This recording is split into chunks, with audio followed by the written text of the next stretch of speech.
They instructed me to compile a comprehensive threat assessment on the rebel pilot designated Luke Skywalker approximately 3 months after the Battle of Yavin, after his impossible trench run destroyed the Death Star and killed everyone aboard, including Grand Moff Tarkin and thousands of loyal Imperial personnel who had dedicated their lives to maintaining order in a chaotic galaxy. My name is Senior Intelligence Analyst Krennic Vost, Imperial Security Bureau, Strategic Threats Division, and my specialty was predictive behavioral modeling of high-value enemy combatants, which meant I spent my career constructing psychological profiles of rebel commanders and terrorist cell leaders and attempting to anticipate their operational patterns before those patterns manifested as attacks against Imperial assets. The Skywalker assignment arrived with priority classification that exceeded anything I had worked on previously, came with authorization codes that indicated direct interest from the highest levels of Imperial command, and the briefing materials included a note that was unusual in its specificity. Subject represents unprecedented threat multiplication factor due to latent force sensitivity and symbolic resonance with populist resistance narratives. Assessment must determine whether threat can be neutralized through conventional military action or whether alternative intervention protocols are required. The phrasing was careful, almost evasive, and I understood immediately that I was being asked to determine whether Luke Skywalker could be killed by normal means or whether his elimination would require resources and methods that the Empire preferred not to deploy except in extraordinary circumstances. I began the assessment by reviewing all available intelligence on Skywalker's background and activities, and what emerged was a portrait of someone who should not have been significant, who possessed no obvious qualifications for the role he had assumed in galactic events, who by all conventional analysis should have remained anonymous moisture farmer on Tatooine until Imperial expansion eventually reached that worthless desert planet and processed him through whatever administrative mechanisms were appropriate for integrating peripheral populations into the Imperial system. He was 19 standard years old at the time of the Death Star's destruction, had no formal military training beyond whatever informal instruction he might have received from the Rebel Alliance in the brief period between joining their organization and participating in the Yavin assault, had no political connections or family legacy that would have positioned him for leadership roles, and his only apparent distinction was that he had been present at the right moment to fire the torpedoes that exploited the Death Star's thermal exhaust port vulnerability. The official Imperial narrative classified his success as lucky shot facilitated by rebel intelligence that had identified the design flaw, classified the entire incident as unfortunate confluence of security oversights and statistical probability rather than as demonstration of individual capability that warranted serious concern. But the intelligence materials I was reviewing suggested a different interpretation, suggested that Skywalker's success was not luck, but was the result of abilities that conventional threat assessment frameworks were not designed to evaluate. Multiple sensor logs from the Death Star's final moments showed his X-Wing fighter executing maneuvers that exceeded normal pilot reaction times, showed him avoiding defensive fire through course corrections that seemed to anticipate weapon targeting before those targeting solutions were calculated, showed him firing the critical shots without using his fighter's targeting computer, despite the extreme precision required for successful torpedo placement. The anomalies were subtle enough that they could be attributed to exceptional piloting skill or to favorable circumstances, but when I correlated them with other intelligence about Skywalker's activities, I found consistent pattern of improbable successes and unexplained survivals that suggested he was operating with advantages that normal combatants did not possess. He had survived encounter with stormtrooper patrols on Tatooine, despite being untrained civilian, had escaped from the Death Star detention level despite being vastly outnumbered by security forces, had survived the Yavin assault, despite being targeted by Darth Vader personally in a TIE advanced fighter that should have destroyed him easily. The Vader connection was particularly significant because the after-action reports from Yavin included notation that Lord Vader had broken off his attack on Skywalker's fighter immediately before the Death Star's destruction, had disengaged despite being in optimal firing position, and that disengagement had allowed Skywalker to complete his attack run without further interference. The official explanation was that Vader's fighter had been damaged by another rebel pilot and forced to withdraw, but when I examined the sensor data, that explanation seemed inadequate, seemed to be covering for something else that had occurred in that moment. Some interaction between Vader and Skywalker that had resulted in the Sith Lord's withdrawal.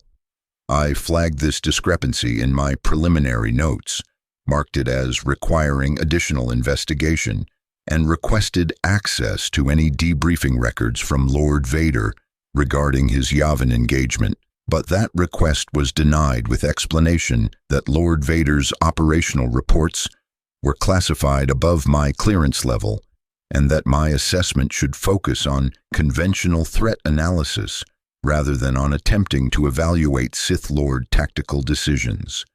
The denial was frustrating but not unexpected, because the Empire's command structure carefully compartmentalized information related to Force users and Sith activities, maintained strict boundaries between conventional military intelligence and the specialized knowledge that dealt with Force-related phenomena. I was being asked to assess whether Skywalker represented threat that required unconventional intervention, but I was simultaneously being prevented from accessing the information that would allow me to make informed determination about his Force capabilities, which suggested that someone in the command hierarchy already knew the answer and was using my assessment as bureaucratic cover for decisions that had already been made. The recognition created unease because it meant I was participating in process whose actual purpose was obscure to me, meant I was contributing analysis that would be used in ways I couldn't anticipate and might not support if I understood the full context. I continued the assessment by examining Skywalker's known associates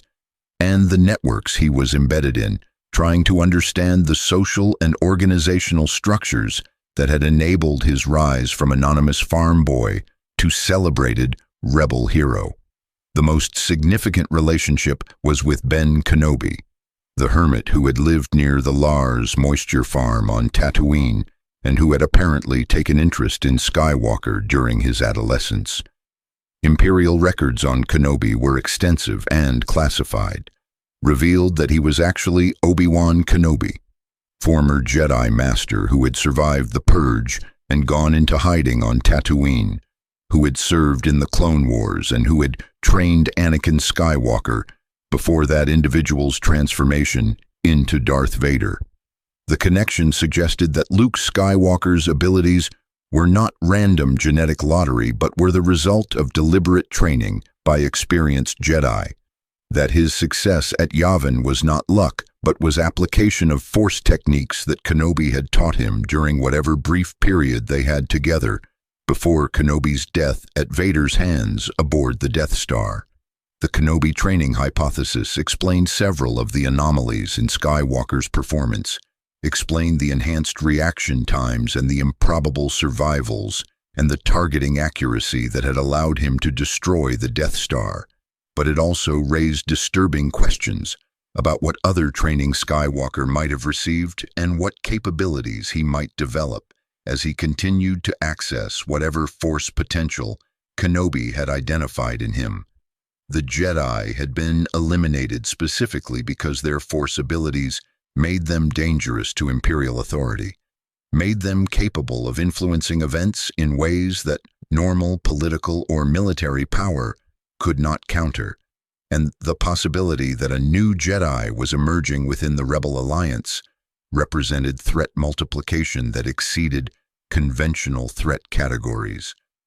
A Rebel pilot with Force abilities was not just enhanced combatant, but was symbol that could inspire resistance across the galaxy,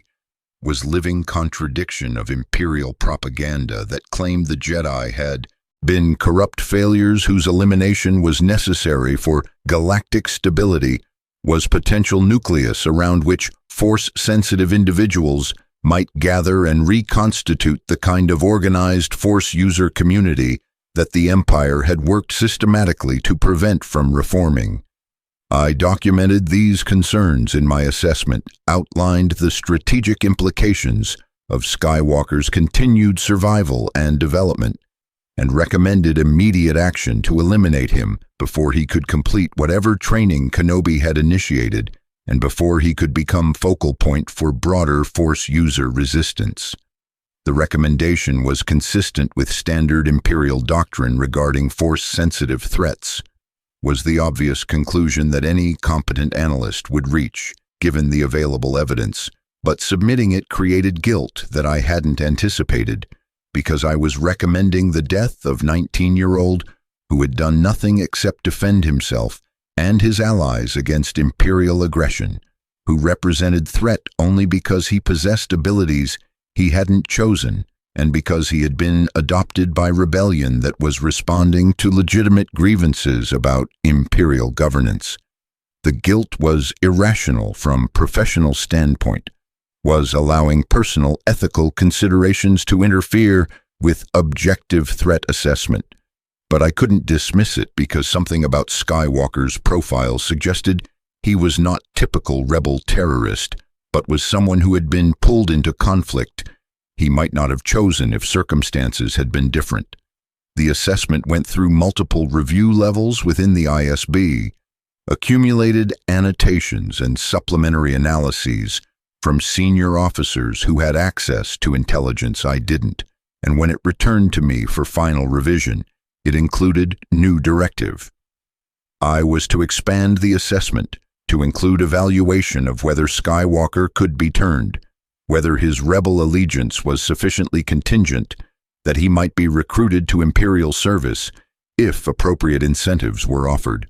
The directive was surprising because the Empire generally did not attempt to recruit rebel combatants who had killed thousands of Imperial personnel, generally classified such individuals as irredeemable enemies whose elimination was only acceptable resolution. But the fact that someone was asking about Skywalker's potential recruitment suggested that his value as Force user exceeded the normal calculus about acceptable collaboration with enemy personnel. I researched Imperial recruitment protocols for Force-sensitive individuals, discovered that the Empire maintained several programs for identifying and indoctrinating Force users who could serve as Inquisitors or other specialized operatives, and I understood that the question about Skywalker's recruitment was not hypothetical but was active consideration by command elements who believed that acquiring Force-sensitive asset was worth the political and security risks of attempting to turn someone who had become rebel icon. I evaluated the recruitment question as thoroughly as the available information allowed, analyzed Skywalker's psychological profile and motivational structure, and the social bonds that anchored his rebel allegiance, and my conclusion was that recruitment was extremely unlikely to succeed, because his commitment to the rebellion was not primarily ideological or instrumental, but was rooted in personal relationships and in narrative about his own identity that had been constructed around his role as rebel hero and as Jedi successor. He had lost his family on Tatooine, had been adopted into rebel network that provided alternative family structure, had formed close bonds with Princess Leia Organa and smuggler Han Solo and other rebel personnel who represented his primary social connections, and attempting to break those bonds through incentives or threats would more likely result in his increased resistance than in genuine conversion. The Jedi identity was even more problematic because Kenobi had apparently framed Skywalker's Force training in terms of carrying forward Jedi legacy and opposing the darkness that the Empire represented, had created narrative frame that made service to the rebellion synonymous with fulfilling his destiny as Force user, and that frame was deeply internalized in ways that would be extremely difficult to disrupt without breaking Skywalker psychologically in ways that would destroy his value as potential asset. My assessment recommended against recruitment attempts, recommended instead that the Empire focus on elimination through military action or through specialized intervention by Lord Vader or the Inquisitors who were trained to combat Force users. But that recommendation was apparently not what the requesting authority wanted to hear, because I received summons to in-person briefing with senior ISB official who wanted to discuss my conclusions directly, rather than relying on written reports. The briefing took place in secure conference room in the Imperial Palace on Coruscant, in section of the building I had never accessed previously, and the official who conducted the briefing was someone I didn't recognize, but whose security credentials indicated he operated at levels of Imperial hierarchy that I had only vague awareness of. He asked me to explain why I believed Skywalker could not be recruited, asked me to defend my analysis against alternative interpretation that suggested his rebel allegiance was actually quite fragile and could be undermined through revelation of information about his parentage that he apparently did not possess. The mention of parentage information suggested that senior Imperial Command knew something about Skywalker's background that was not in the intelligence files I had accessed, knew something significant enough that revelation of it might destabilize his identity and make him vulnerable to recruitment approaches that leveraged his confusion and anger. I asked what parentage information the official was referring to, and he told me in tone that suggested he was disclosing classified material that I was being granted temporary access to for purpose of improving my assessment. Luke Skywalker was the son of Anakin Skywalker, was Darth Vader's biological offspring, was the product of marriage between Jedi Knight and Senator that had violated Jedi protocols and that had produced children whose existence had been concealed from Vader by individuals who feared what he might do with access to his own descendants. The revelation was stunning, recontextualized everything I had analyzed about Skywalker and about Vader's behavior at Yavin, explained why Vader had broken off his attack at the critical moment and why Senior Command was interested in recruitment rather than elimination. The official explained that Lord Vader was actively searching for his son, had been conducting independent investigation into Skywalker's background since Yavin,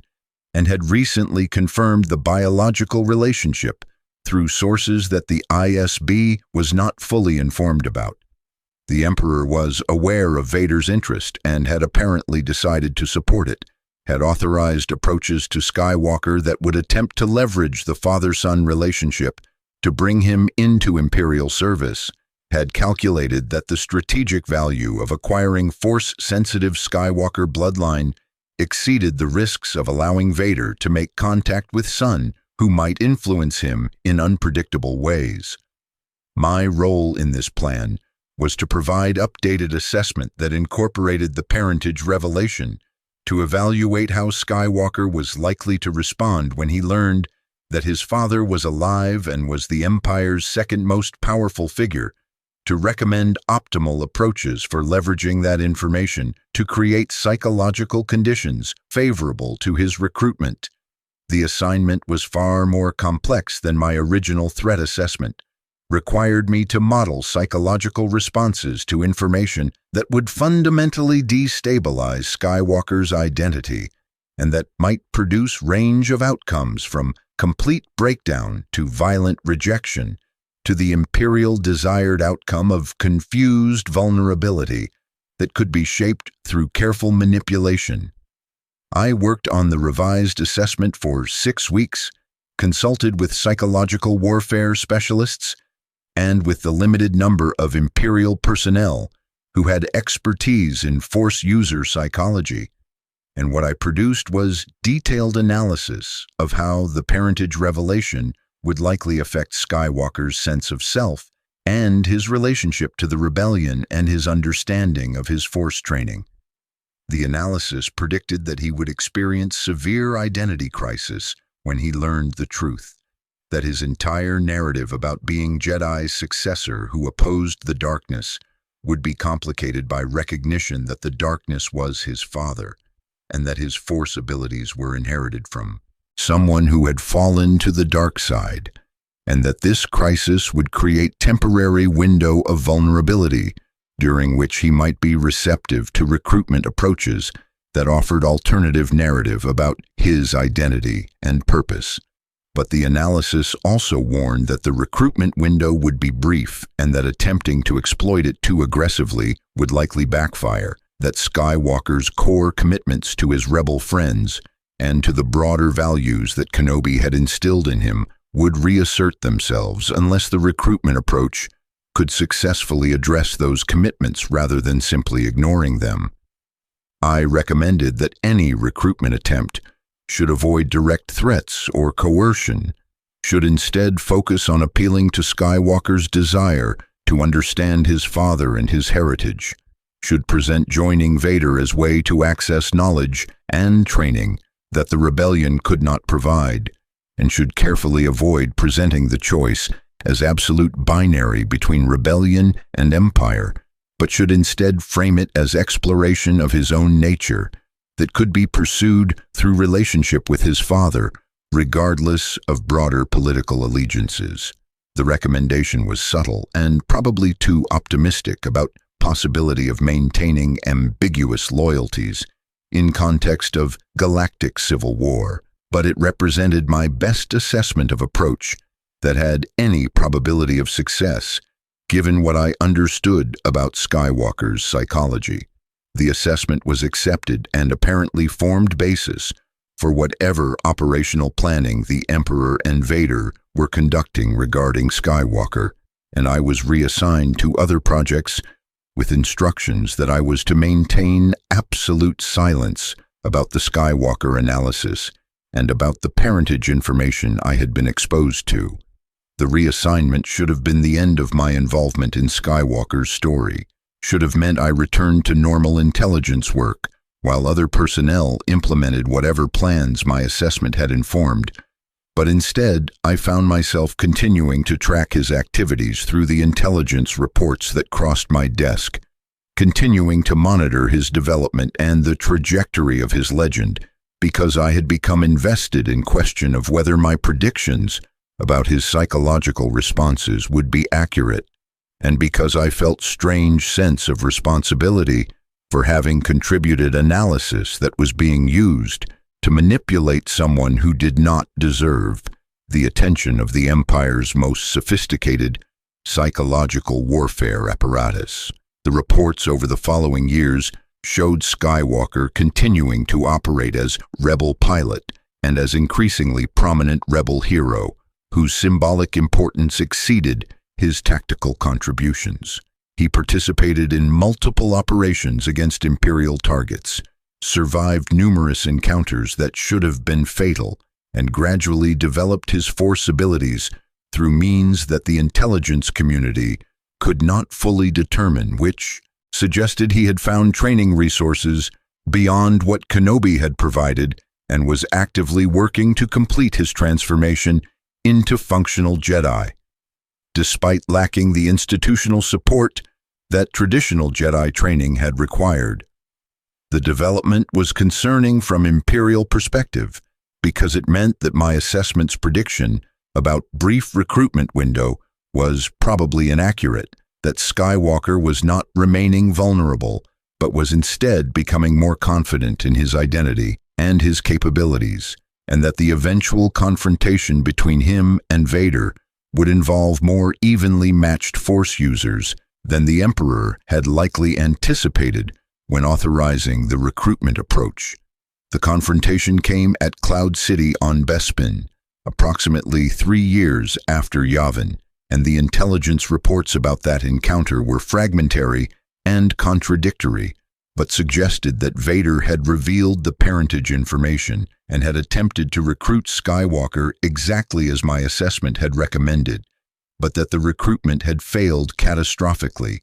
that Skywalker had rejected Vader's offer and had chosen to fall to apparent death rather than join his father. The failure was predictable given how much time had elapsed since Yavin, given how much Skywalker had developed and how firmly his rebel identity had been reinforced through years of continued service. But it still represented massive intelligence failure because the Empire had invested enormous resources in the recruitment approach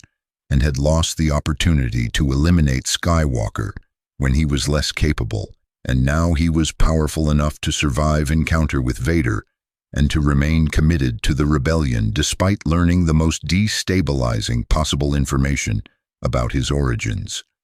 I received no official notification about Cloud City, learned about it only through informal intelligence channels and through rumors that circulated among ISB personnel who were tracking rebel activities, but I understood that the outcome meant my assessment had been either wrong or had been implemented too late, or had been distorted during operational translation into actual recruitment approach.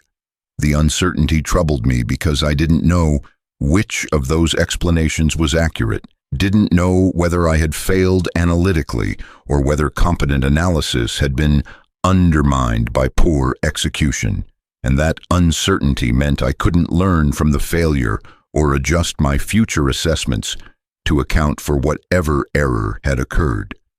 The frustration was professional but also personal, because I had convinced myself that my recommendation for subtle recruitment approach might actually give Skywalker option to avoid the binary choice between serving the Empire and dying opposing it, might create space for him to explore his heritage without completely abandoning his principles.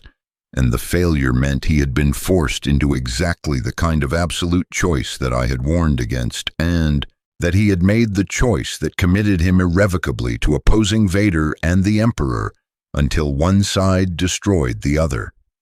The final phase of Skywalker's rise to legend occurred at Endor, during the battle that destroyed the second Death Star and killed the Emperor and shattered the command structure that had held the Empire together. I was not directly involved in Endor operations, was working on unrelated intelligence projects when the news arrived that the battle had been catastrophic defeat, that the Emperor was dead and Vader was dead, and the Rebel Alliance had achieved victory that would probably prove decisive in the larger war. The initial reports didn't mention Skywalker specifically, focused on tactical details and casualty counts and the immediate crisis of Imperial command collapse. But as more information became available, I learned that he had been present on the second Death Star during its destruction, that he had confronted both the Emperor and Vader, and that he had apparently been instrumental in whatever events had led to the Emperor's death and to the space station's destruction. The exact details remained unclear because the only witnesses were rebel personnel who had their own propaganda interests in shaping the narrative. But the consistent elements across multiple reports suggested that Skywalker had achieved something extraordinary, had defeated or converted or somehow neutralized both of the Empire's most powerful Force users, and had survived the encounter while they had not. The achievement was exactly what my original threat assessment had warned about, was the full manifestation of the threat multiplication factor that came from allowing Force-sensitive rebel pilot to survive and develop and become focal point for resistance against Imperial authority. Skywalker had gone from anonymous moisture farmer to galactic legend in span of less than 4 years, had destroyed both Death Stars, and had contributed to the deaths of the Empire's 2 most powerful leaders, and his story had become central narrative of the rebellion that would inspire resistance for generations, regardless of what happened to the actual Luke Skywalker in subsequent events. The legend was more dangerous than the individual because legends could not be killed or captured or turned, could only be countered with alternative legends that were equally compelling, and the Empire had no equivalent narrative that could compete with the story of Farm Boy who learned to use the Force and defeated the evil Emperor and restored hope to a galaxy that had been suffering under totalitarian rule. I am writing this confession from hiding, from location in the Outer Rim, where former Imperial personnel are attempting to survive the collapse of the government we served, and I am trying to process my role in the events that led to Luke Skywalker's rise and to understand whether my intelligence work contributed to his success or whether it was irrelevant to trajectory that was determined by factors that threat assessment frameworks could not evaluate. The question matters to me because I spent my career believing that intelligence analysis could anticipate and shape events, that understanding psychological patterns and motivational structures would allow the Empire to maintain control over populations and individuals who might otherwise resist. But Skywalker's story suggests that analysis was inadequate for dealing with someone who was operating according to principles that my frameworks could not account for. He was not motivated primarily by material interests or by status seeking or by ideological commitment to abstract political principles, was instead motivated by personal relationships and by spiritual convictions that emerged from his Force training and by narrative about his own identity that made him resistant to the kind of manipulation that normally allowed the Empire to neutralize threats before they became dangerous. The failure to anticipate or counter Skywalker's rise was not individual analytical failure, but was systemic failure of the Empire's entire approach to power and control, was demonstration that overwhelming military force and sophisticated intelligence operations and totalitarian political structures were inadequate for suppressing resistance that was rooted in genuine principles and in human connections that the Empire systematically destroyed in its pursuit of order. Luke Skywalker became legend not because he possessed unique abilities or because he received exceptional training, but because he represented alternative to the Empire's vision of how galaxies should be governed, represented possibility that individuals could resist authority without being destroyed by it,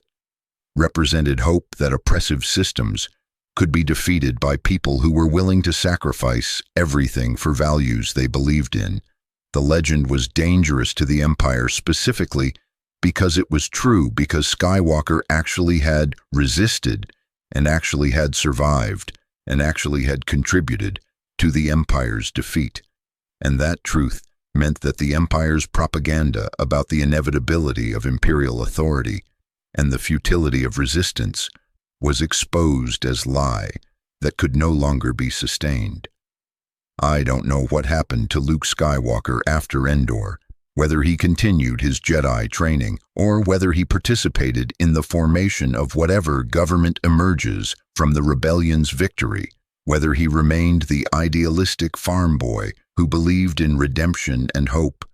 or whether years of war transformed him into something harder and more compromising. The intelligence networks that would have tracked such information no longer exist in functional form. The ISB has been dissolved or has fragmented into competing remnant factions, and I no longer have access to the resources that would allow me to continue monitoring the individual whose rise I had been assigned to assess and prevent. What I know is that his legend will persist, regardless of what happens to the actual person, will continue to inspire resistance against authoritarian governments, and will continue to demonstrate that power alone is insufficient for maintaining control when populations have narratives that give meaning to their resistance. The galaxy-changing journey of Luke Skywalker's rise to legend was also the journey of the Empire's failure to understand that change could not be prevented through intelligence analysis and military force, that some transformations occur because individuals choose to embody principles that institutional power structures cannot counter through normal mechanisms of control. I participated in the Empire's attempt to analyze and neutralize that transformation, contributed my expertise to the effort to prevent Farm Boy from becoming Jedi and hero and symbol, and the comprehensive failure of that effort taught me that the frameworks I relied on were inadequate for their purpose, were sophisticated tools that could not address the fundamental questions about why people resist and what makes resistance successful, despite overwhelming advantages possessed by those they resist against. I am ending this confession now, deleting the records of my assessment work that I managed to preserve during my flight from Imperial collapse, preparing to abandon my identity as intelligence analyst and to attempt building new life in galaxy that has rejected the vision I spent my career serving. Luke Skywalker rose from obscurity to legend during the same years that I rose from junior analyst to senior position in the ISB, and his rise meant the failure of everything I had worked to achieve, meant that my expertise and my analyses and my predictions were ultimately irrelevant to outcomes that were determined by factors I had been trained to dismiss as romantic naivete or as unsustainable emotional commitments. The legend of the farm boy who destroyed the Empire will persist for generations, will be told and retold until the actual events become indistinguishable from mythological embellishment. And perhaps that mythologizing is appropriate, because the actual story is already so improbable that treating it as legend rather than as history makes it easier to process the galaxy-changing reality that one person's choices can matter, even when every analytical framework suggests they should be irrelevant to larger historical forces that determine how empires rise and fall.